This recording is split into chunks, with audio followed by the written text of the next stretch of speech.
નમસ્તે વિદ્યાર્થી મિત્રો, ધોરણ 9 વિષય સામાજિક વિજ્ઞાન, પ્રકરણ 15 જળ પરિવાહ, જેમાં આજે આપણે ભાગ 6 અને ભાગ 6માં નદીઓનું આર્થિક મહત્ત્વ, નદીઓનું પ્રદૂષણ અને જળ પ્રદૂષણ અટકાવવાના ઉપાયો વિશેનો અભ્યાસ કરીશું. પણ એ પહેલાં આપણે ભાગ 5માં કે સરોવરો અને સરોવરોની ઉપયોગિતા વિશેનો અભ્યાસ કર્યો તો તેના ઉપર ફરીથી એક નજર કરી લઈએ.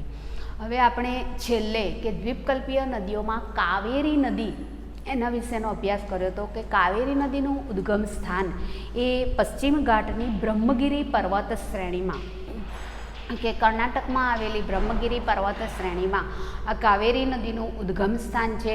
કાવેરી નદીની લગભગ લંબાઈ 760 કિલોમીટર જેટલી છે અને તેને મળતી શાખા નદીઓમાં અમરાવતી, ભવાની, હેમાવતી અને કાલિની વગેરે જેવી અનેક નદીઓનો સમાવેશ થાય છે અને તેનું બેસિન ક્ષેત્ર કેરળ, કર્ણાટક અને તમિલનાડુ રાજ્યમાંથી પસાર થાય છે અને તમિલનાડુમાં કુડ્લુર પાસેથી એટલે કે કાવેરીપટ્ટનમ પાસેથી તે બંગાળાની ખાડીને મળે છે. આ સિવાય અન્ય કેટલીક નાની નદીઓ પણ વહે છે. દ્વીપકલ્પીય નદીઓની આ નાની નદીઓ પણ પૂર્વ તરફ વહી અને બંગાળાની ખાડીને મળે છે, જેમાં દામોદર, વૈતરણી, બ્રહ્મણી, સુવર્ણરેખા વગેરે જેવી અનેક નદીઓનો સમાવેશ થાય છે. એના પછી જોઈએ સરોવરો વિશે કે ભારતમાં અનેક સરોવરો આવેલા છે, જેમાં મીઠા પાણીના સરોવરો એ હિમાલય ક્ષેત્રમાં આવેલા છે અને મોટાભાગના સરોવરોમાં ચોમાસા દરમિયાન પાણી હોય છે અને શુષ્ક ક્ષેત્રોમાં અંતઃસ્થળીય નદીઓ વડે સરોવરોની રચના થાય છે. હવે અંતઃસ્થળીય નદીઓ એટલે કેવી નદીઓ કે જે નદીઓ સમુદ્રને કે કોઈ સરોવરને મળતી નથી અને લુપ્ત થઈ જતી હોય છે, એટલે કે રણમાં સમાઈ જતી હોય છે, એવી નદીઓને અંતઃસ્થળીય નદીઓ તરીકે ઓળખવામાં આવે છે. તો કેટલીક શુષ્ક ક્ષેત્રોમાં કેટલાક સરોવરોનું નિર્માણ એ અંતઃસ્થ નદીઓ દ્વારા થયેલું છે. કાશ્મીર ક્ષેત્રના સરોવરોની રચના એ હિમ નદીઓથી થયેલી છે. હવે હિમ નદીઓ એટલે કેવી નદીઓ કે જેનો ગર્ત એટલે કે જેનો ઊંડાણનો જે પ્રવાહ છે એમાં પાણી હોય છે અને ઉપરની સપાટીમાં વાતાવરણ ઠંડુ હોવાને લીધે ઉપરની સપાટીમાં જાણે બરફ જામેલો હોય એવું લાગે છે. એટલે હિમ નદીઓના ગર્તને કારણે એ સરોવરોની રચના થયેલી જોવા મળે છે. એટલે હિમાલય ક્ષેત્રમાં આવેલા સરોવરોની રચના એ હિમ નદીઓને કારણે થયેલી છે.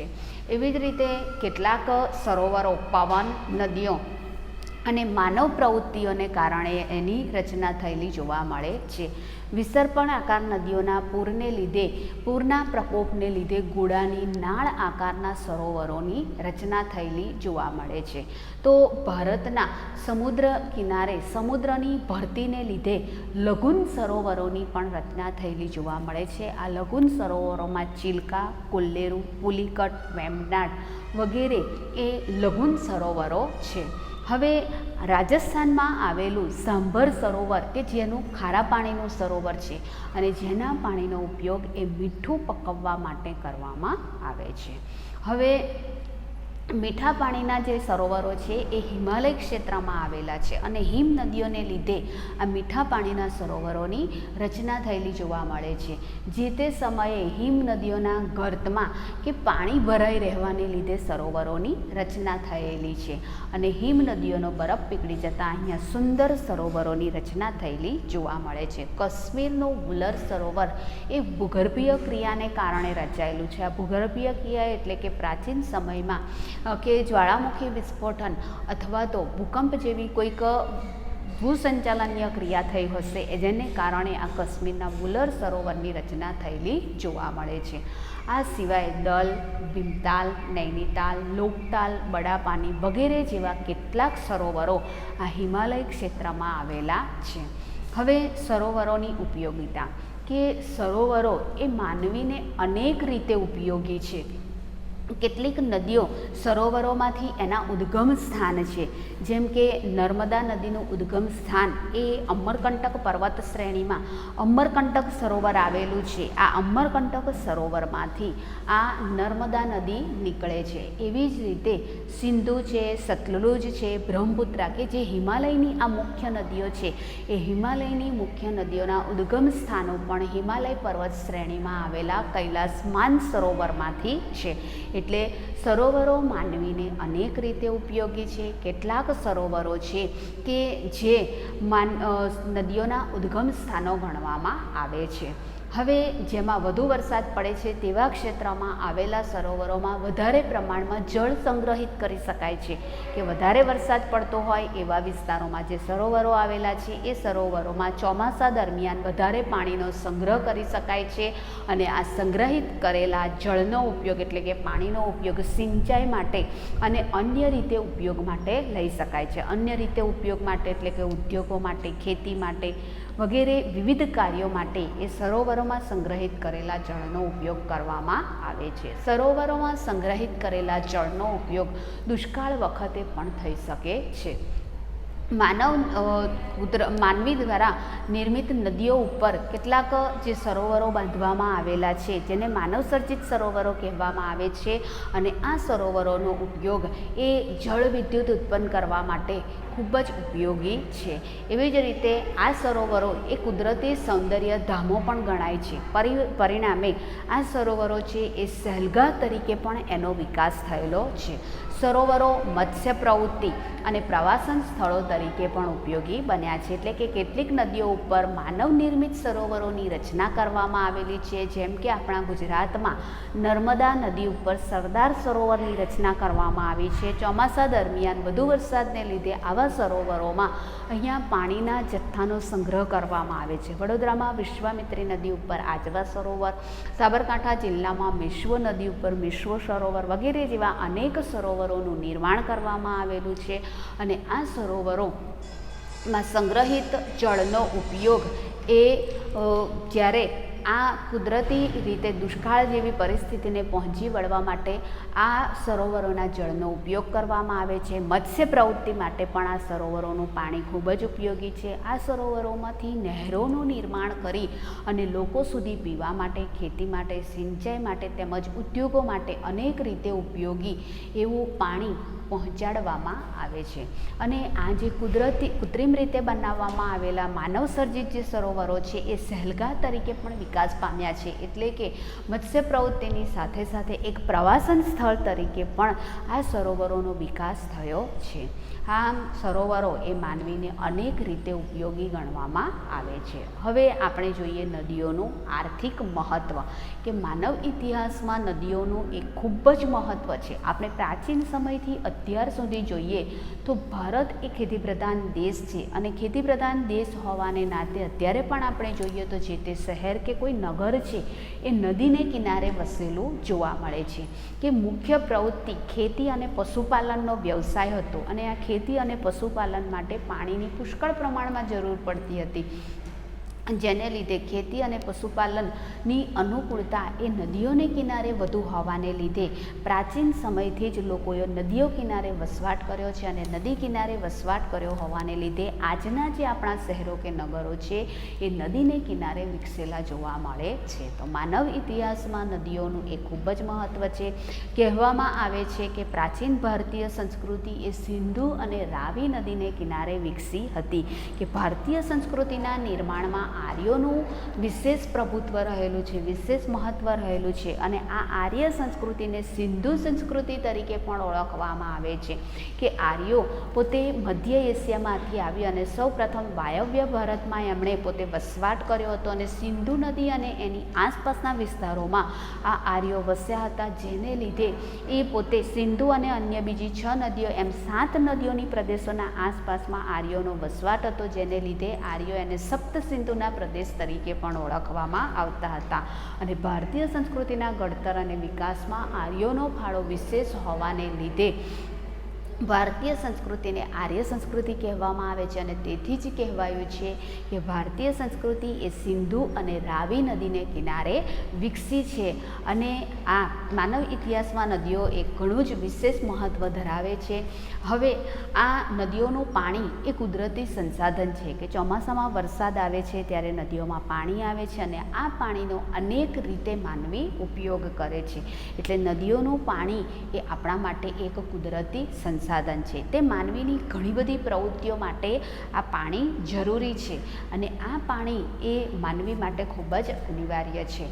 માનવીની પ્રાથમિક જરૂરિયાતો આ પાણી દ્વારા સંતોષવામાં આવે છે. ખેતી અને ઉદ્યોગોના વિકાસ નદીઓને કારણે જ થયેલો છે.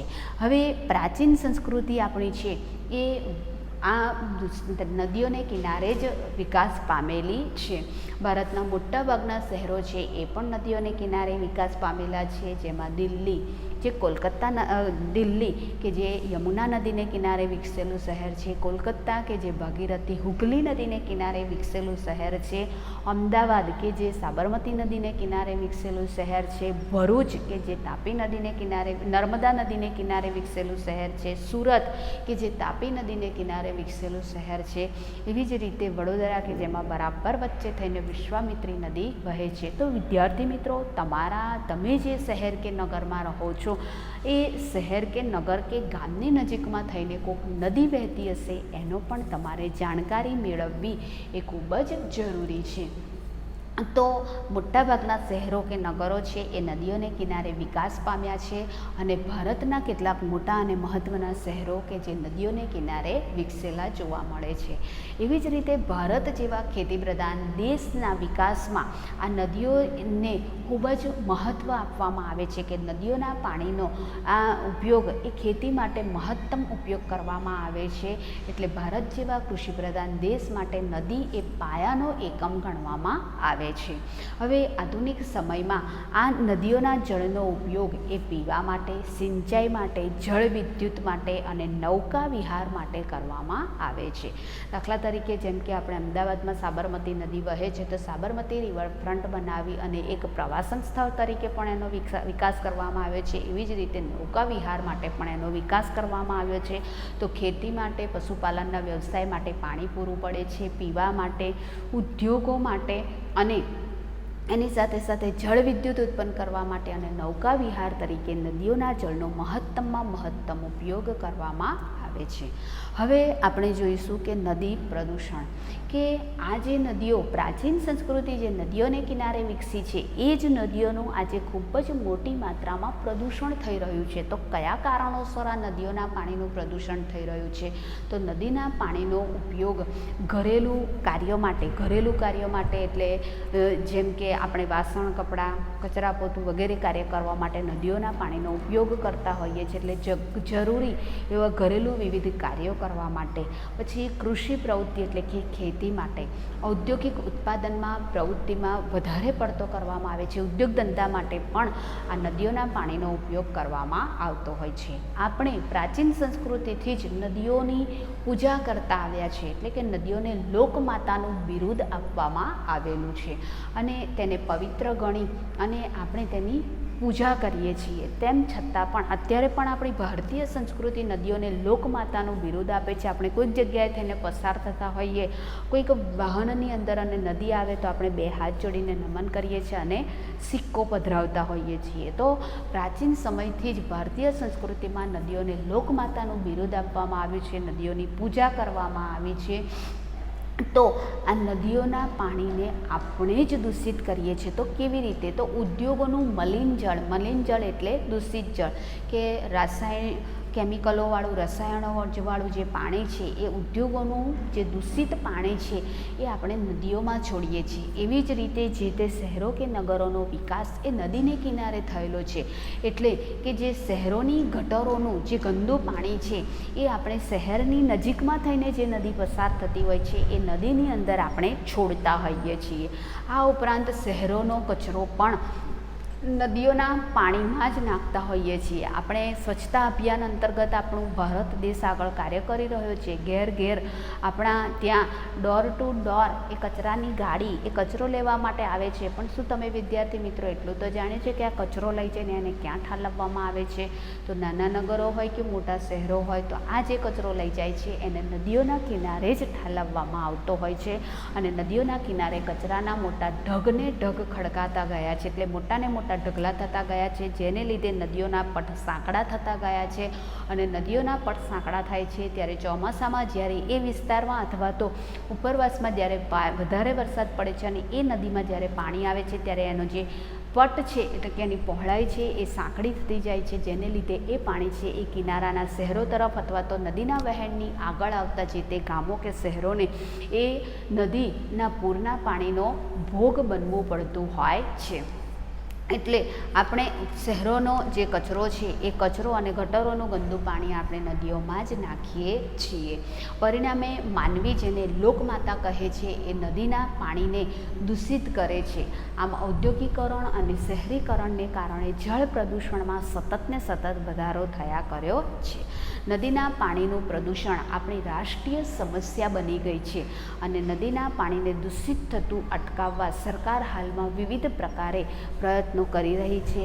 આ સંદર્ભે સરકારશ્રીની કામગીરીની સાથે સાથે લોક ભાગીદારી પણ એટલી જ ઈચ્છનીય છે. વિદ્યાર્થી મિત્રો, તમને કદાચ ખબર હશે કે આપણા વડાપ્રધાન શ્રી નરેન્દ્રભાઈ મોદી કે મહિનામાં એક વખત કે દર અમાસના દિવસે ગંગા નદીની આરતી ઉતારતા હોય છે. એવી જ રીતે અમદાવાદમાં આવેલી સાબરમતી નદીની પણ કે મહિનામાં એક વખત આરતી ઉતારવામાં આવે છે. સરકાર તો ઘણા પ્રયત્નો કરે છે. નદીઓને લોકમાતાનું બિરુદ આપવામાં આવ્યું છે અને એ નદીઓને આપણે જ દૂષિત કરીએ છીએ. નદી શુદ્ધિકરણ કાર્યક્રમ અંતર્ગત આ જે નદીઓ છે એ નદીઓમાં પ્રદૂષણ ઓછું કરી અને નદીઓનું પ્રદૂષણ ઓછું કરી અને આ નદીઓને દૂષિત થતી અટકાવવા માટે સરકાર ઘણા બધા પ્રયત્નો કરી રહી છે અને લોકોમાં જાગૃતિ આવે એ માટે સરકાર વિવિધ કાર્યક્રમો પણ અમલમાં મૂકી રહી છે. તેમ છતાં પણ આ નદીના પ્રદૂષણને આજે પણ આપણે અટકાવી શક્યા નથી. અત્યારે તમે જુઓ વિદ્યાર્થી મિત્રો કે મોટાભાગની નદીઓ છે એ નદીઓ ખૂબ જ દૂષિત બની રહેલી છે કે ગંગા શુદ્ધિકરણ કાર્યક્રમ અંતર્ગત કે ગંગા નદીના પાણીને શુદ્ધ કરવાનો જે પ્રોજેક્ટ અમલમાં મુકાયો છે તો શરૂઆતમાં એને ખૂબ જ સારી એવી સફળતા મળી, પરંતુ અત્યારે સમય જેમ જેમ આગળ વધતો જાય છે એમ એ પ્રોજેક્ટ પૂરી રીતે પાર પાડી શકાયો નથી. શા માટે? તો સરકારના પ્રયત્નો તો છે પણ સાથે સાથે લોકોની ભાગીદારી, લોક જાગૃતિ હોવી એ પણ ખૂબ જરૂરી છે. તો નદીઓના પાણીનો ઉપયોગ આપણે ઘરેલું વિવિધ કાર્યો માટે, ખેતી પ્રવૃત્તિ માટે, ઔદ્યોગિક પ્રવૃત્તિઓ માટે કરીએ છીએ અને આપણે નદીઓને લોકમાતાનું બિરુદ આપેલું છે અને એને પવિત્ર ગણી એની પૂજા કરીએ છીએ. પરંતુ આપણે એ જ લોકમાતાની, એ જ પવિત્ર નદીઓને આપણે જ દૂષિત કરીએ છીએ. ઉદ્યોગોનું રસાયણો, કેમિકલોવાળું ગંદુ પાણી એ આપણે નદીઓમાં જવા દઈએ છીએ. એવી જ રીતે શહેરોની ગટરોના જે દૂષિત પાણી છે એ દૂષિત પાણી પણ આપણે નદીઓમાં જવા દઈએ છીએ. એની સાથે સાથે કે શહેરોનો જે કચરો છે એ કચરોને પણ નદીઓ કિનારે જ ઠાલવવામાં આવતો હોય છે અને જેને લીધે નદીનું પાણી દૂષિત બને છે. આમ ઔદ્યોગિકરણ અને શહેરીકરણને પરિણામે જળ પ્રદૂષણમાં સતત ને સતત વધારો થતો ગયો છે અને નદીનું પ્રદૂષણ એ આપણી રાષ્ટ્રીય સમસ્યા છે અને નદીનું પ્રદૂષણ થતું અટકાવવા માટે સરકાર ખૂબ જ હાલમાં મોટા પાયે પ્રયત્ન કરી રહી છે, પણ સાથે સાથે લોકોની ભાગીદારી હોવી એ પણ એટલું જ મહત્ત્વનું છે. હવે જળ પ્રદૂષણ અટકાવવા માટેના ઉપાયો કે નદીઓના પાણીને વિદ્યાર્થી મિત્રો આપણા થકી જ દૂષિત થાય છે, તો નદીઓના પાણીનું પ્રદૂષણ અટકાવવા માટે વિવિધ ઉપાયો હાથ ધરવા જોઈએ. તો પહેલો ઉપાય શું છે કે જળ પ્રદૂષણ અટકાવવા માટે બનાવવામાં આવેલા જે નિયમો છે આ નિયમોનું કડકપણે પાલન થવું જોઈએ. એ ઉદ્યોગો હોય, એ શહેરો હોય કે ઘરગથ્થુ જે પાણી નદીઓમાં છોડવામાં આવે છે, શહેરોની ગટરોનું પાણી હોય કે શહેરોના કચરાનું પાણી હોય, જે પાણી હોય તે પણ જળ પ્રદૂષણ અટકાવવા માટે જે તે કડક નિયમો બનાવવામાં આવેલા છે. આ નિયમોનું ચુસ્તપણે કડકપણે પાલન થવું જોઈએ. એવી જ રીતે રાષ્ટ્રીય નદી સંરક્ષણ યોજના દ્વારા જળ શુદ્ધિકરણના કાર્યક્રમને નિયમોનું પાલન કરવું જોઈએ, કે સરકાર પોતે રાષ્ટ્રીય સ્તરે નદી શુદ્ધિકરણ કાર્યક્રમ અંતર્ગત કેટલાક કડક નિયમો બનાવવામાં આવેલા છે, તો આ નિયમોનું પણ ચુસ્તપણે પાલન થવું જોઈએ. ઔદ્યોગિક એકમોએ પોતાનું દૂષિત પાણી એ નદીઓમાં ન છોડે તે માટે કડક નિયમો બનાવવા જોઈએ, કે ઉદ્યોગોના જે રસાયણોવાળા કેમિકલવાળા જે દૂષિત પાણી છે એ દૂષિત પાણી એ લોકો પોતે નદીઓમાં ન ઠાલવે એ માટે કડકમાં કડક નિયમો બનાવવા જોઈએ. ઔદ્યોગિક એકમોએ પોતાના ઉદ્યોગો દ્વારા છોડવામાં આવતું રાસાયણિક જે પાણી છે એ રાસાયણિક પાણીમાં રહેલા હાનિકારક તત્વોને દૂર કરવા જોઈએ અને પછી જ એને નદીઓમાં ઠાલવવું જોઈએ. એટલે કે ઉદ્યોગોનું દૂષિત પાણી એ નદીઓમાં છોડતા પહેલાં એ પાણીનું શુદ્ધિકરણ કરવું જોઈએ અને પછી જ નદીઓમાં ઠાલવવું જોઈએ. એવી જ રીતે કે શહેરોની ગટરોનું હોય કે ઘરમાં વપરાયેલું જે તે દૂષિત પાણી હોય એ દૂષિત પાણી છે એ દૂષિત પાણીને મેં નદીઓમાં છોડતા પહેલાં એનું શુદ્ધિકરણ કરવું જોઈએ અને પછી જ એને નદીઓમાં ઠાલવવું જોઈએ. અને નદીઓનું પાણી ચોખ્ખું રહે તે માટે જાગૃત નાગરિક બની અને ઘરનો કચરો નદીના પાણીમાં ન ભળે એની ખાસ કાળજી આપણે પણ રાખવી જોઈએ. તો ફરીથી એકવાર આપણે જળ પ્રદૂષણ અટકાવવાના ઉપાયો જોઈ લઈએ. તો જળ પ્રદૂષણ અટકાવવા માટે બનાવવામાં આવેલા નિયમોનું કડકપણે પાલન કરવું જોઈએ. રાષ્ટ્રીય નદી સંરક્ષણ યોજના અંતર્ગત જળ શુદ્ધિકરણ માટે બનાવવામાં આવેલા નિયમોનું ચુસ્તપણે પાલન કરવું જોઈએ. ઔદ્યોગિક એકમો પોતાનું દૂષિત પાણી નદીઓમાં ન ઠાલવે એ માટે કડકમાં કડક કાયદા બનાવવા જોઈએ. ઉદ્યોગોનું દૂષિત પાણી નદીઓમાં છોડતા પહેલાં એમનું જરૂરી શુદ્ધિકરણ કરવું જોઈએ અને ત્યારબાદ જ નદીઓમાં ઠાલવવું જોઈએ. દૂષિત પાણી શુદ્ધ કરી અને ત્યાર પછી જ એમાંથી યોગ્ય કચરાનો યોગ્ય નિકાલ કરી અને પછી જ કે જે શહેરોની ગટરોનું ગંદુ પાણી છે કે જે દૂષિત પાણી છે એને નદીઓમાં છોડતા પહેલાં કે કચરાનો નિકાલ કરવો જોઈએ અને એને અમુક અંશે શુદ્ધ બનાવી અને પછી જ નદીઓમાં ઠાલવવું જોઈએ.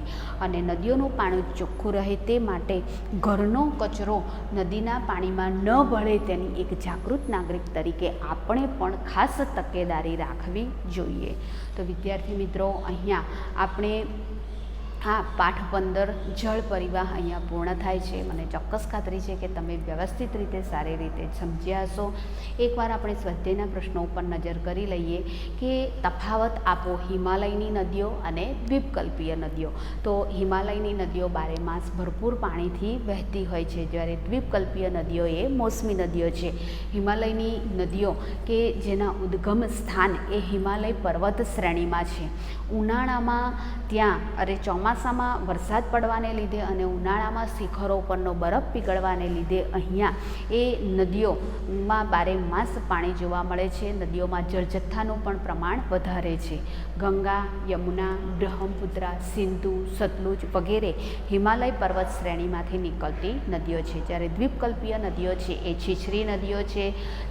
લાવાકીય ખડકાળ જમીન હોવાને લીધે આ નદીઓ બહુ ઊંડી નથી. આ નદીઓની લંબાઈ હિમાલયમાંથી નીકળતી નદીઓની સરખામણીમાં ખૂબ જ ઓછી જોવા મળે છે.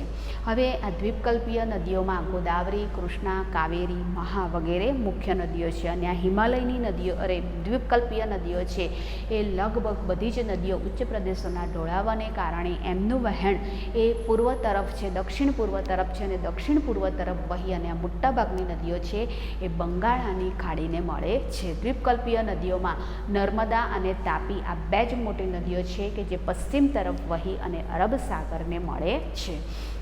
એના પછી છે જળ પરિવાહ અને જળ વિભાજક.